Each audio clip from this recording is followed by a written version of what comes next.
My guest today is running for governor of the Commonwealth of Massachusetts. He was the first candidate to announce, and he is the first candidate I am having on. Welcome, Mike Kennealy. Jeff, great to be here. Thank you. To Back to Normal. That is the title we're going with. Oh, we got to get there too, don't we? Yeah, Back to normal, yeah. So, thank you for coming on. I appreciate it. Great to be here. I had all these questions, lined up. Getting into policy, why Governor Healey needs to not be Governor Healey anymore and voted out of office next year. For the audience, we are recording this 2 days after the assassination of Charlie Kirk. That is, I think, safe to say, shook the country. Right. Right. I think we'd be irresponsible to not discuss it and say, and just kind of blow over it and just move past it. I agree. Because, this one is it kind of hit me in a weird way. I remember seeing, as this episode comes out, the previous episode I recorded will be released. Okay. I had to put a disclaimer on of when it was recorded. And it was a good episode. Emily Rooney, who used to host Greater Boston, and came on and we talked media and politics. Yeah. And it's been an interesting 48 hours because you and I are both Republicans, right? So we're going to agree on most things. Yeah. But what I like doing, because it's more fun to win arguments and go back and forth with people you disagree with, because you think you're right and they think they're right. And that's why the whole reason why I started doing this and other shows. And it bothered me that a guy who many disagree with, I disagreed with Charlie Kirk on some issues, but what he at his core is he went to the college campuses and he had the discussion. Right, that's right. And there were people celebrating his death, and there are people saying, well, we shouldn't, political violence is terrible, but he said some horrible things. And I go, well, you know what? There's plenty of leftists out there that I disagree with, but I don't want them dead. I've said what I said. Well, how do you feel about it? It's an awful situation, and I'll say a few things on it. One, if you're talking about his death and using the word "but" in there, by definition, you've just crossed a line. There's no condoning this, period. I mean, he was all about ideas and discussion. If you don't like the ideas, that's fine. Adhere to different ideas. Yeah. But that's all it was.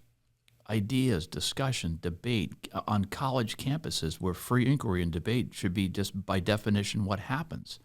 And so it's an outrage. And to hear people say sentences like the one you just constructed, but, no, there's no but. There's no defending this. There's no celebrating it. Yeah. And by the way, if we have public employees in the state, like teachers, in any way condoning this, they should be fired immediately. There's no, that cannot stand, period. I've been following your social media. Okay, so let me do some house cleaning real quick before we go any further. I'm going to say, I'll look into the camera. I'm going to be neutral in this primary, not unbiased.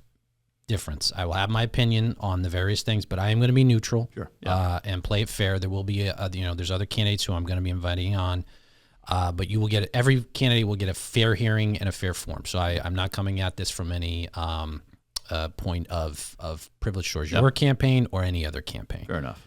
But I've been following your social media. Yeah. And I must say I'm pleased. I do like the response to it because there's this weird thing in the Mass GOP. And you've been active in the party for quite some time. Yeah, that's right. As have I. Yep.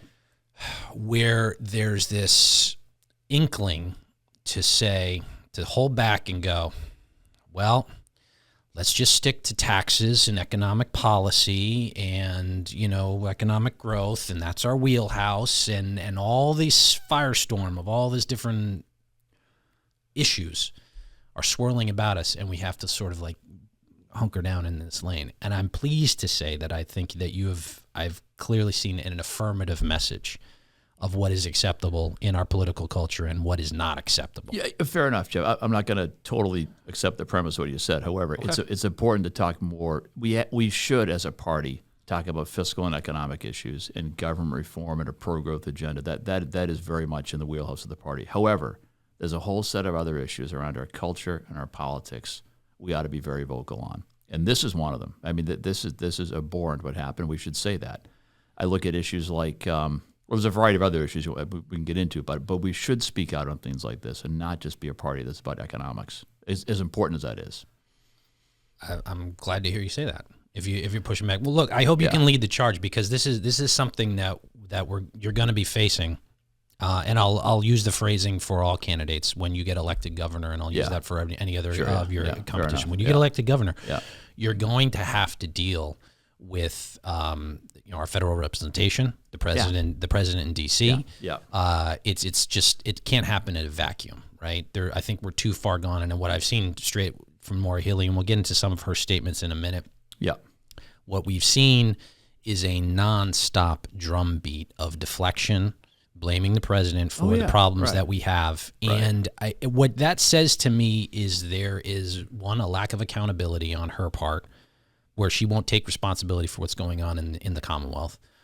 But also, two, it gives away the hand as far as what she's able to accomplish, because she's constantly shifting blame and thinking that she can drum up further support for her own agenda, but with her failure to successfully enact it or bring success to the Commonwealth. No, that's true. Let me come on to that, but just back to Charlie Kirk for a minute. I mean, first of all, I think about his family.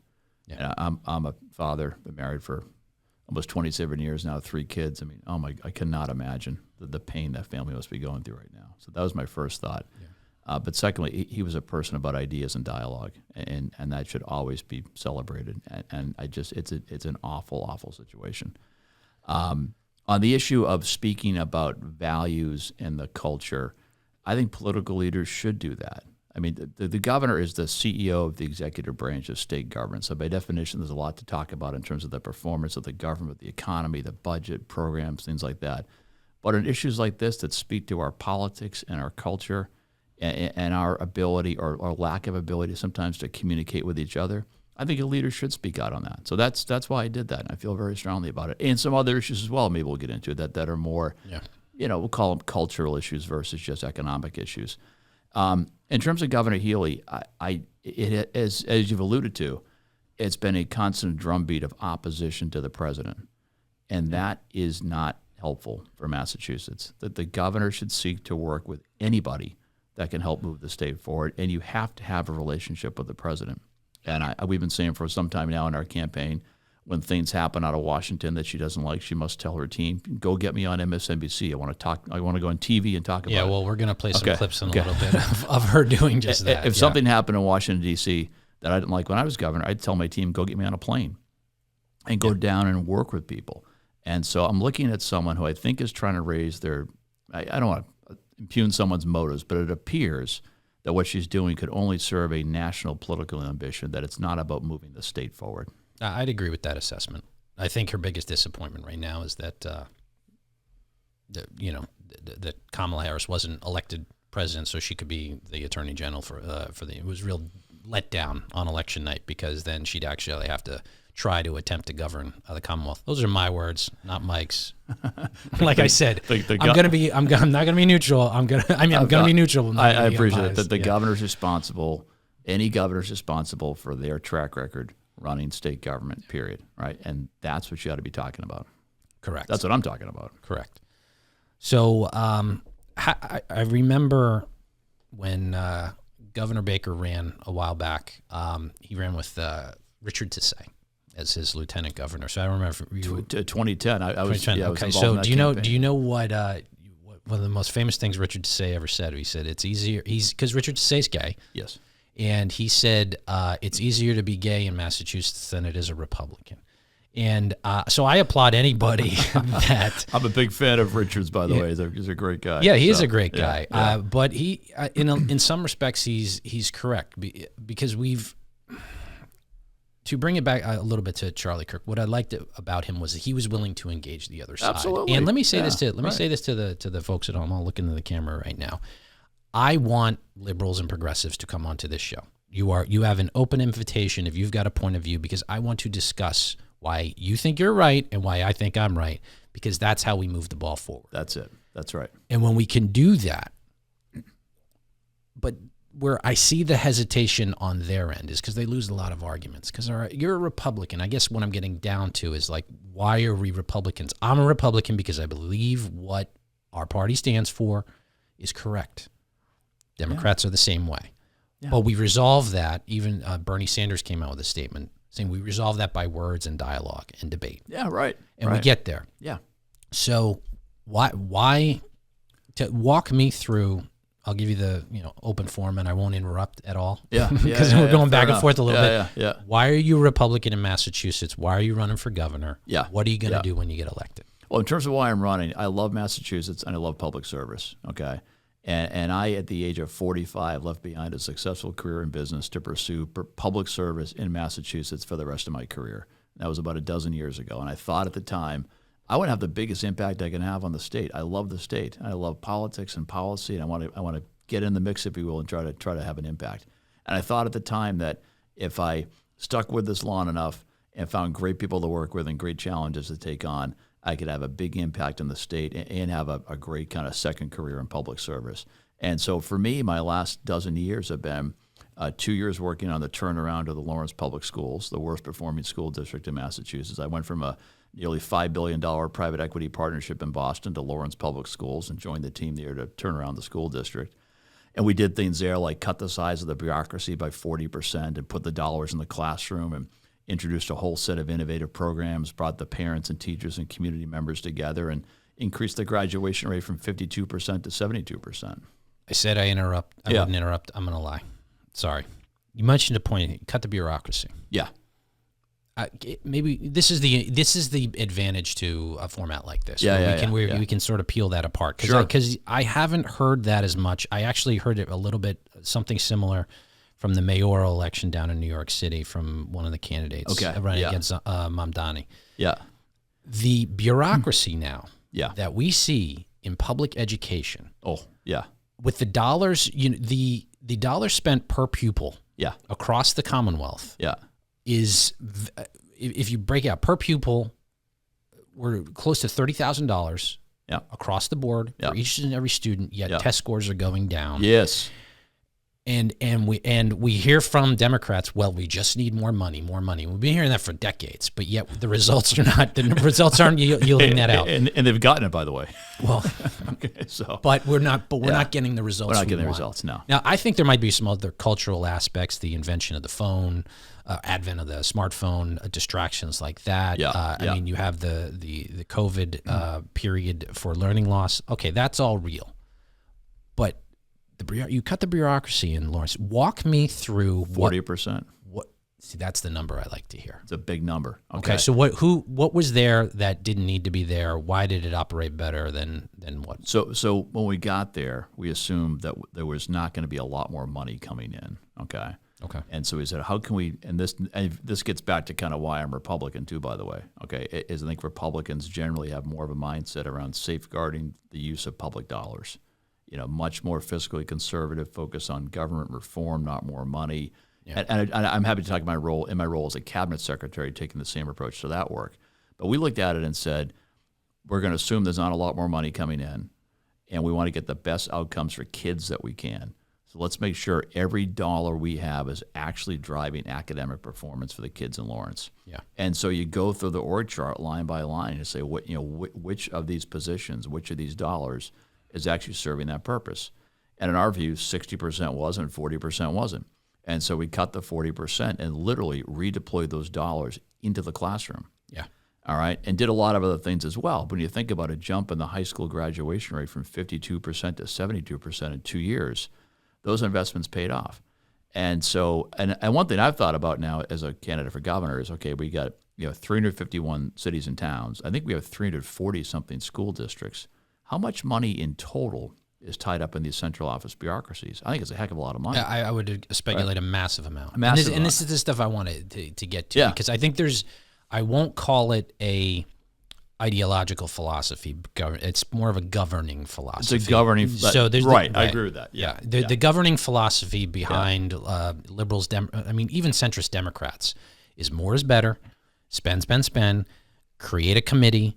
Create a board, hire people for the board, tax the taxpayers to fund the board, and then maybe every 6 to 12 months, they'll release a PowerPoint that says, "Here's what we'd like you to do," and nothing is actually accomplished, and we've wasted millions and millions of dollars. Yeah. So the wholesale reform of the bureaucracy, bureaucracy. Yeah. I think there's millions upon millions waiting there to be. I like the word redeployed. Redeployed. Yeah. Right. I mean, or returned to the taxpayer, but we'll get into that too in terms of the state budget. But no, I mean, this really worked. Yeah. And the joke we had in Lawrence was, we cut the bureaucracy by 40%. You know what happened the next day?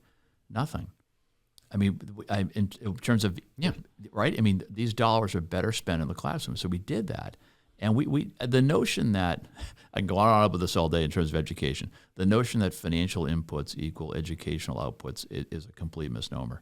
We spend so much money on education, and I guarantee if you were to walk, we're in Arlington today, you walk downtown and ask people, for example, what's wrong with Boston Public Schools? I guarantee a lot of people would say, well, they're underfunded. Not so. They are spending, as you pointed out, more than $30,000 a year per student, and getting terrible results. The answer isn't more money. And so we have to, I think, look, in education, the last 12 years in Massachusetts, I would describe it as more money, less accountability, less innovation, less choice, worse results. That's been our last 12 years.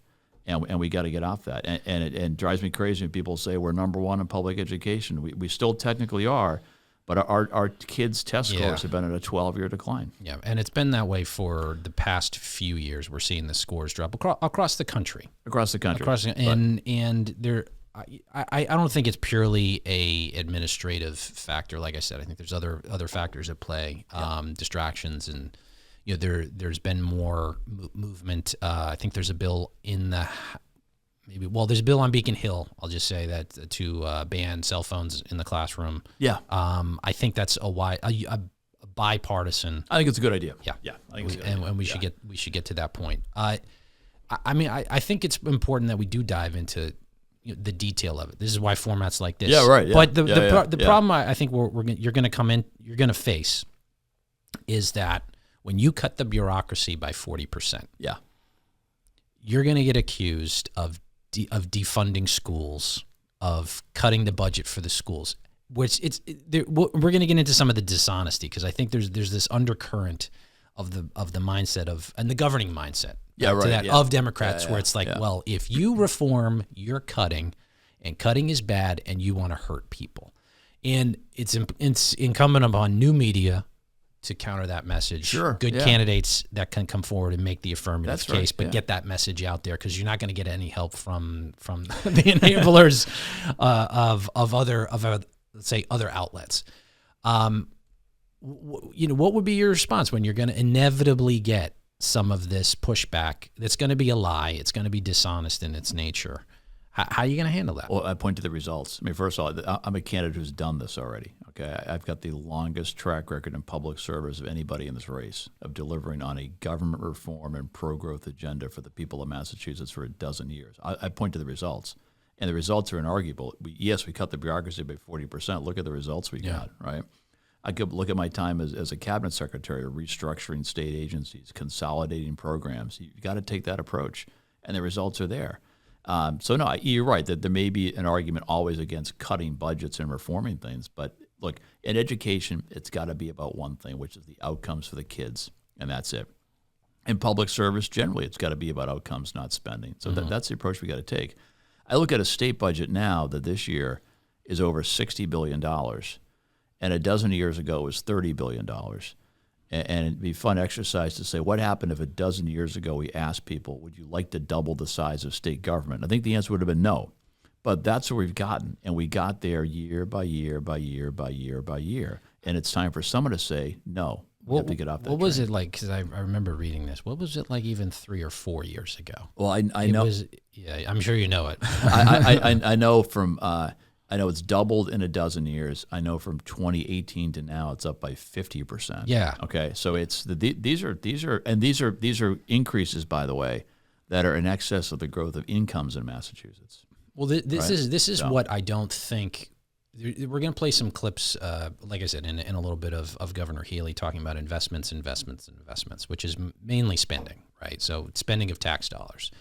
And there is a point which I think we've passed in Massachusetts where the tax dollar spending starts to cannibalize actual organic economic growth. Oh, we're definitely we're definitely past that, we're but yet they I don't think people who haven't been in business or had real jobs. And when I say real jobs, not that that a lawyer or a state rep isn't necessarily a real job, but jobs in the private sector, making things, providing a service that people willingly pay for. Yeah, right. And you need to have that grounded because that's how most of us operate. Yeah, right. I'd like to think that there's maybe some point of clarity where Governor Healey actually gets a clue that all the spending millions and millions and millions of dollars is going to hurt more than help. What's your approach to rolling back the budget to a point of maybe sanity, say 3-4 years ago, where we're like you said, it's increased 50%. I don't think you'd ask a citizen in the Commonwealth, do you feel you've gotten 50% more value out of your state government than there? So where does it come from? Because all that spending keeps us non-competitive against other states where we're siphoning jobs away and people are moving away. Yeah, well, a couple of thoughts on that, Jeff. One is, why not take a zero-based budget approach? Why not look at what it is you want to fund and then figure out how to fund it, right? Now, I spent 8 years in state government. I spent 3 years on my local finance committee down the street in Lexington. So I've been through 11 budget cycles in government, if you will. Yeah. And the way budgets are typically constructed is you look at this year's budget line by line and ask yourself, how much should we increase for next year? It's a status quo. We're going to keep increasing. What if we take the opposite approach and say, what do we want to get done, right? And so I think when you go from 30 to 60, by definition, you're overfunding some things. You might actually be underfunding other things, by the way. And so I look at we talked about education, right? The governor said that evidence-based reading is really important for kids. I agree. That is a $25 million line item in a $60 billion budget, right? If you redeployed money to things that are perhaps more urgent or more important, you can get better results. I look at the migrant crisis. That is $3 billion spent over the last couple of years. Think about how else $3 billion could have been deployed, right? So you have to take I think a zero-based approach. You've got to look at outcomes, as we did in Lawrence. What are the outcomes we're trying to drive, and how can we best deploy public dollars to get those outcomes? You got to take that approach. But on your other point, we need leaders in public life that appreciate that we live in a competitive economic world.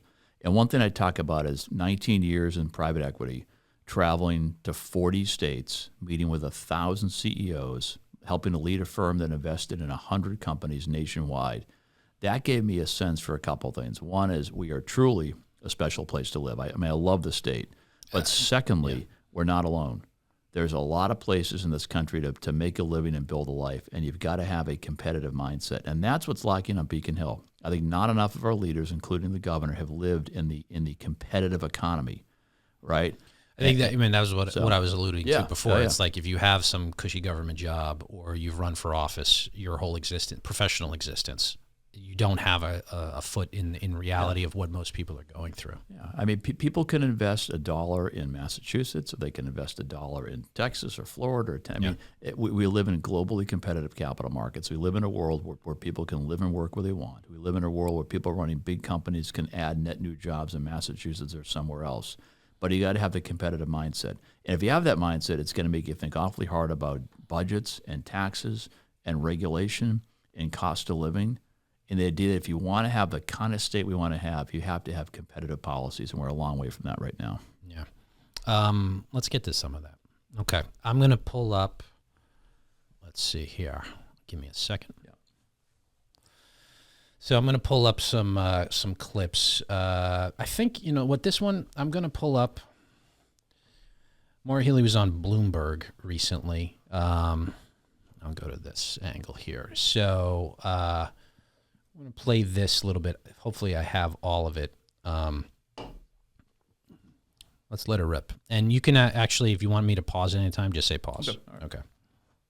State. You've proposed using $400 million in state funding to help combat that. How far does that go? Well, here's the thing, okay? I think this is a good investment, even without what is happening by the Trump administration, but especially because of the cuts that we're seeing. You know, I want to be clear, as governor of this great state of Massachusetts, we're open to the world for business. We want to continue to be the place that attracts students and researchers from around the country, from around the world. We want to attract entrepreneurs and innovators, as we have for so many decades. And, you know, part of my statement in coming forward with DRIVE, which stands for Discovery, Research, Innovation for a Vibrant Economy, the whole point is to say we're making these investments because we know the ROI.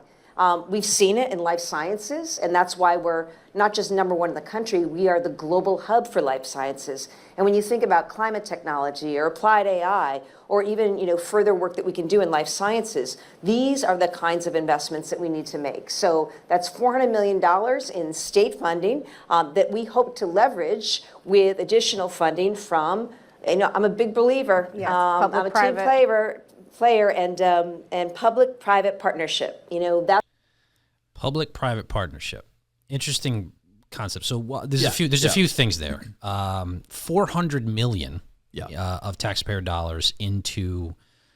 Now maybe this is where we can agree or disagree on varying Republican viewpoints. Here, I'll go back to this angle. I think if it's a good investment, if it's a bad investment for the private sector, it's probably a worse investment for the public sector, right? In any way, shape, or form. Like you want to have attractive companies should go, oh, let's look at that state, or I want to move there. There shouldn't have to be a payoff to do so in a lot of those things. But let me get your thoughts on $400 million for her program, and what would you do differently? What would you do that could maybe draw some comparisons to I'm what not she's entirely got there? sure what their program is, but I worked in economic development of the state for 8 years. I was the secretary for 4 years. So my point of view, there are smart investments the state can make, okay? But with two caveats. One is the fundamentals have to be strong, okay? So if our cost of living is out of line, if our tax and regulatory policies are out of line, okay? We're not going to have a competitive economy, and there's no amount of public money that can fix that. So I would say That's a crucial point. right. You got to fix the foundation. Now, having said that, there are public investments that make sense because they make sense because private companies aren't going to make them. I'll give you an example in our workforce. So if that was $400 million to expand VOTEC education, sign me up for that. Okay. If it's $400 million of direct subsidy to companies to get them to come here to make up for the fact that our foundation isn't strong, I'd say no, fix the foundation. Yeah. But it's, I don't know if it makes sense. But no, I mean that's an important distinction. We should not be paying companies to locate here. Yeah. Okay. We should do things that apply to all companies. So infrastructure is one. We got to make sure we have strong infrastructure. Right. Workforce is another. So those are two good examples. Those are things. I accept the premise of what you said. For the most part, private companies make better investments than government. However, there are some things companies won't invest in because they don't directly benefit them or solely benefit them. I'd agree with a lot of that. If the education for the people, for the workforce that they're going to be employing isn't there, then they're not going to pay for it. It's got to be there organically. I think a good investment, a good example of what a very clear example is what's going on in Boston with the White Stadium for a professional women's soccer team of that. Now that's a Boston issue. And maybe we can get into some Boston aspects, even though you're going to be the governor of the whole state. Boston is the engine of our economy, so what they do affects what we do. But look, Mike's going to be on. Mike's going to be on a few times. The other candidates are going to be on a few times, so we're going to have a lot of time to. Can I give you one other example on this? Yeah, absolutely. Okay, so as the Economic Development Secretary, I was chair of the board of the Mass Life Sciences Center. Okay, and so when I looked at their programs, I said, okay, part of the programming was, capital grants to schools so they can have a stronger life sciences curriculum. Is that a good investment? Yeah, I think it probably is. Yeah. Okay. Part of it was other elements of workforce training, okay, and infrastructure. That all made sense. There was a program that was giving private companies loans, okay, on the theory that this set of companies couldn't access the private capital markets. And I said, you got to be kidding me. That's if you're a life sciences company in more Massachusetts, of what I'm talking right, about. Yeah, and you can't access private capital, then you shouldn't be funded. Right. So we cut that one. Okay. Yeah. That's the distinction. Investments in the infrastructure and foundation of economic growth versus investments in companies directly. Yeah. And that is kind of what I'm talking about, because I have a sneaking suspicion that this DRIVE initiative that Governor Healey was I don't know what about, it is, but it's but it has a nice sounding name. The D, the R, the I, the V, and the E stand for something. But like a lot of what she says, the results may very well fall short. Let's play a couple. I want to get your thoughts on a few different things here because we can. So this is 3 days ago, September 7th. So I'm just going to play an introductory question from MSNBC. Hopefully an ad doesn't pop up when I do this. Then Trump at all. So. Well, no. Sorry, let me go back to the interview. With you. I want to get to the breaking news that happened overnight, your reaction to this new ICE operation that is taking place in the state, and whether or not you've been in communication with the White House or President Trump at all. Well, no, to answer that, they have not been in touch with me. Look, I'll say this. I'm a former prosecutor. I'm a former attorney general. I've said many, many times, including to the Trump administration, that I support, as attorney general and now as governor, everything we can do on public safety. But Okay. I'm going to keep this going.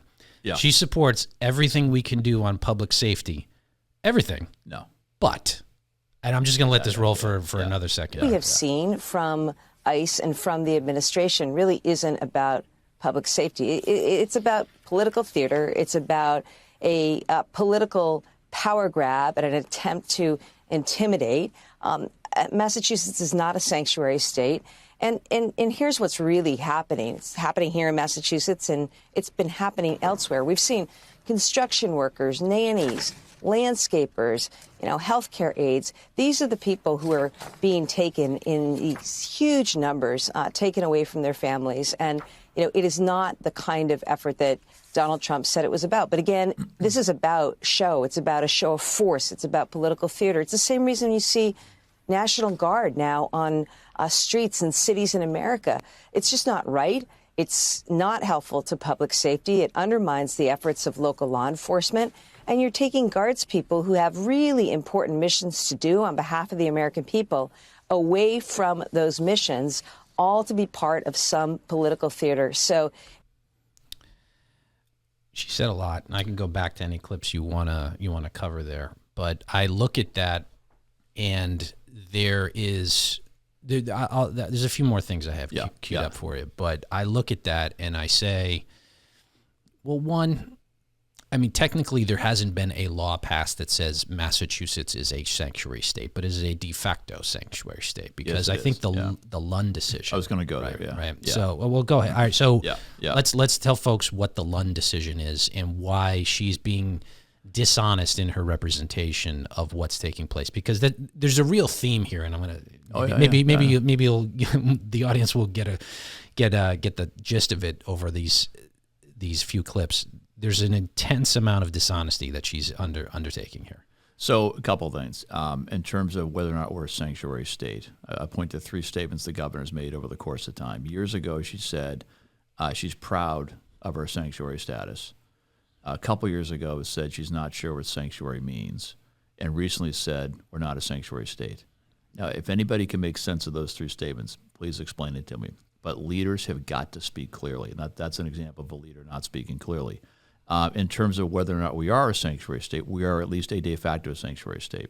Part of it is driver's licenses for illegal immigrants. Okay, part of it is the right to shelter law, which has been on the books since 1983, and is incredibly well intentioned, which is meant for Massachusetts families, but it needs to be reformed. And the third part is the Lund decision. And that was a Supreme Court decision in Massachusetts in 2017 that basically said to have local and state and county law enforcement collaborate with the federal government. There needs to be a statutory pathway for them to do so. The legislature has to pass a law. Yeah. And the legislature hasn't done it, despite the fact that many Republican legislators have proposed such laws. If we had that law, okay, there could be a handoff, if you will, between law enforcement here and ICE to get criminals out of our shelters and off our streets. So can we draw a distinction here? Because I think there is some executive discretion that can take place within the current confines of the law. Because as I understand the Lund decision says that when you're governor, you can't order the state police to start arresting or detaining people based on immigration status. That's what Lund says. So overtly saying, okay, ICE isn't here, so Massachusetts State Police, you go and find people who are violating immigration status. The difference is, and I think this is important because right now whether we can get a statute changed says, okay, well, state police, if you pick up anybody who's breaking the law, whether that's for any reason, well, we will honor a detainer for immigration status. Right. And that's, again, dishonesty from the governor, where I think there is, and you'd have very good legal backing to do so as governor to work with that. It's a technical legal point, and I'm not sure. My broader understanding is Lund says there has to be a law passed, and so we should pass that law. Look, we get two great Republican sheriffs, Evangelitis and McDonald. We got one great Republican DA, Tim Cruz. And if you talk to them, that's what they say.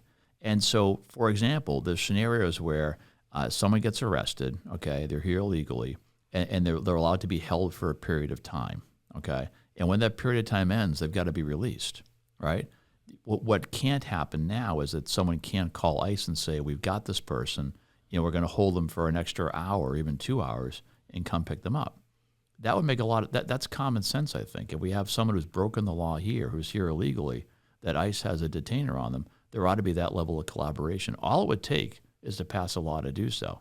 And I'm going to point... all right, I didn't mean to cut you off. I'm going to point people to an article in the Globe by Karine Hajar recently, and she quoted the ICE director who basically said, that's the kind of collaboration we're looking for. Yeah. We're trying to get bad people, criminals, and if we could, I think he used the term, if we could pick them up in a confined setting, i.e. law enforcement, we would not be out in the community.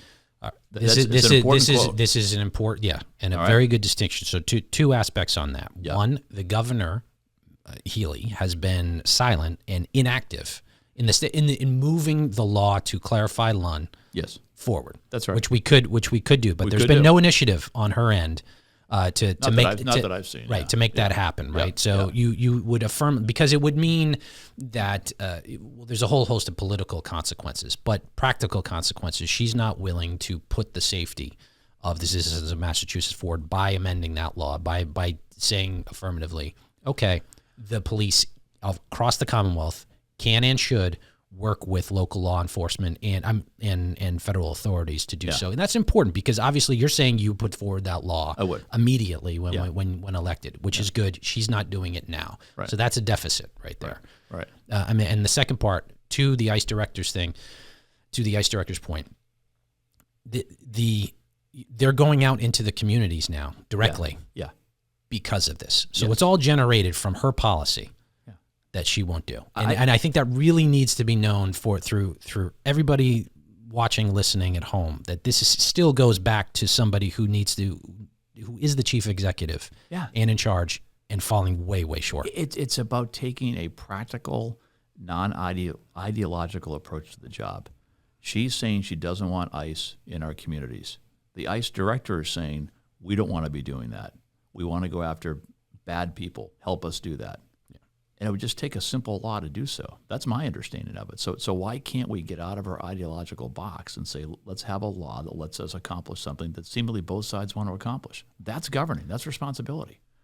It remains to be seen if both sides want to accomplish that. But to your point, it would be practical. They don't, because she's not doing that. Right. But I thought it was really telling to read that quote, okay? And he's basically saying, we're doing something you don't want us to do. Okay, but here's a way we can accomplish what we want and accomplish what you want. And it requires a leader to sit down and work something out. Look, I have a very strong belief that as more people hear these arguments, to bring it back to where we even started, these arguments make sense. And there will be more pressure put on elected officials, and we will be able to get to the place where we can really do that. I'm going to play one more clip.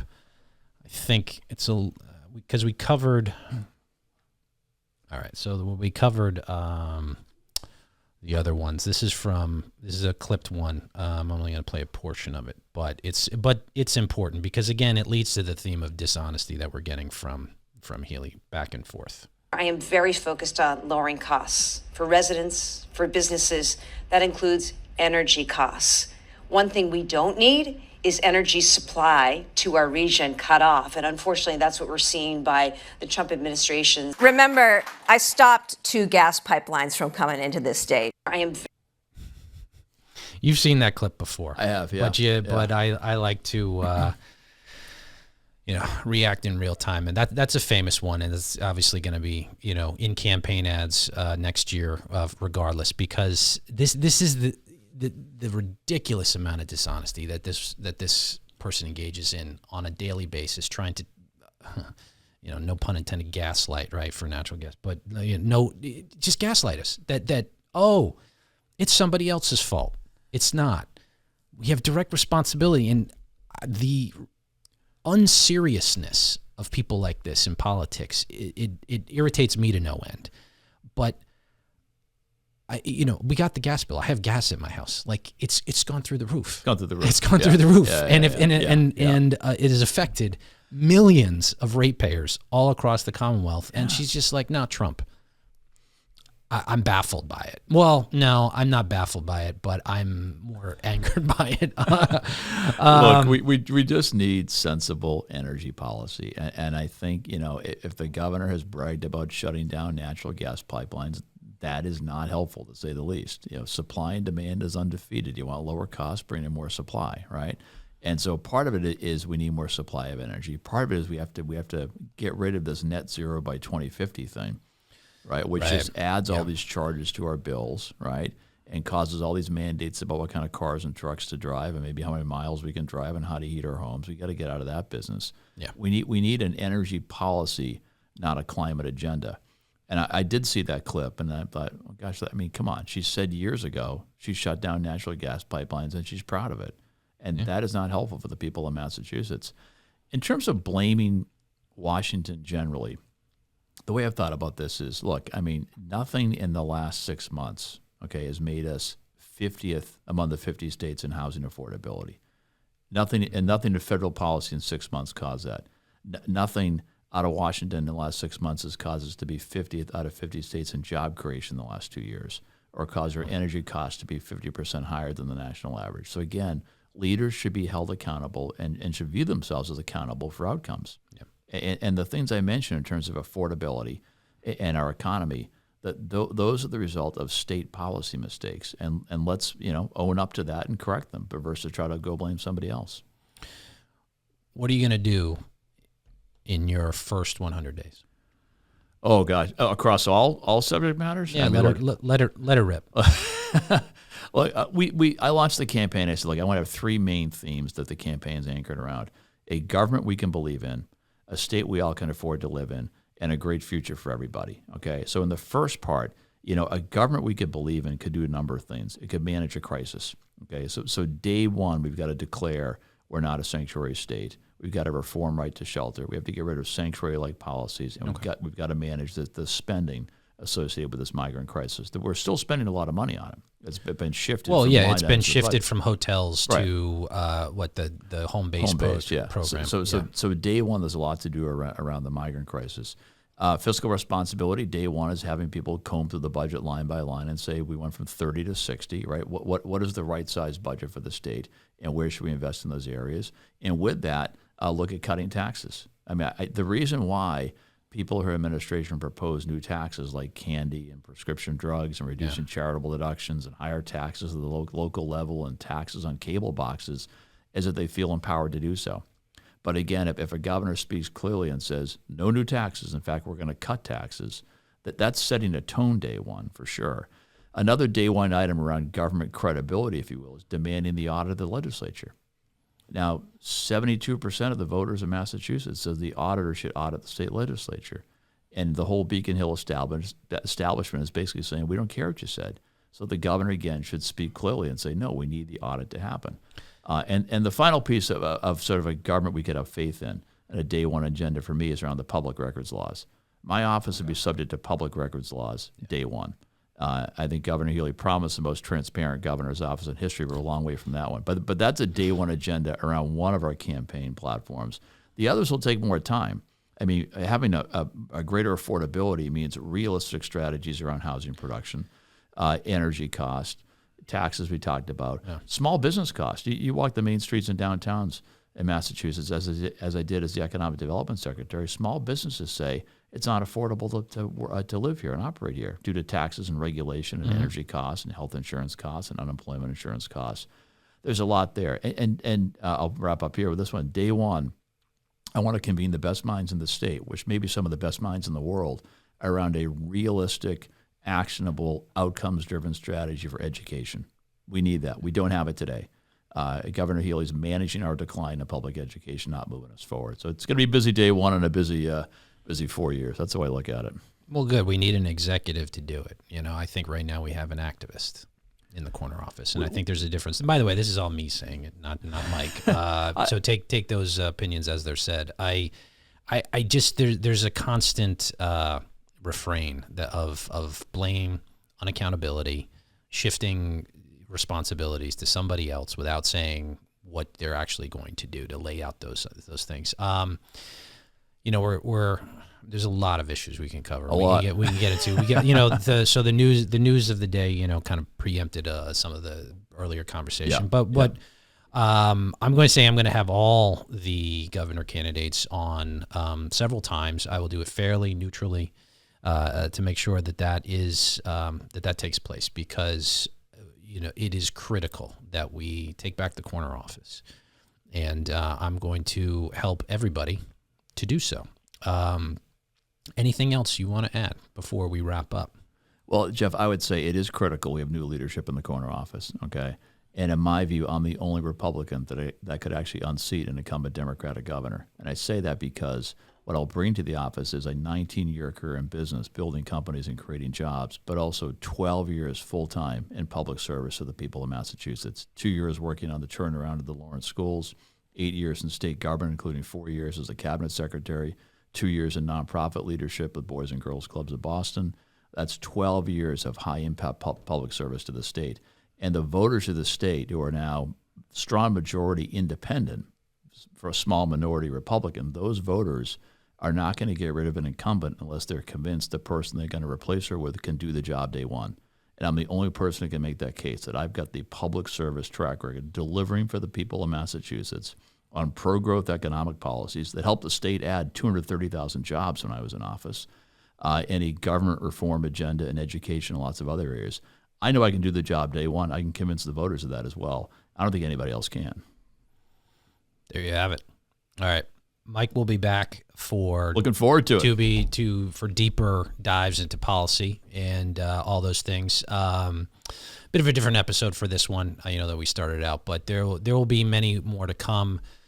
I can say, let me do this real quick. If you want to help out this show, go to the link on the screen, scan the QR code. It goes to I need some good lights and some fancy lighting and some better sets than the black wallpaper here, so you can help make that happen. Let me clear that off. Where can people go to find out more about you and your campaign? MikeKennealy.com. MikeKennealy.com. There it is. All right, simple as that. All right. Mike, I appreciate you coming on. Great to be here, Jeff. Thank you. Good luck. We'll talk again. And like I said, just a closing remark, the other candidates will be invited on. We'll have a good discussion getting to why they're running for office and how they can move the state forward. All right. Take care, everybody. Bye-bye.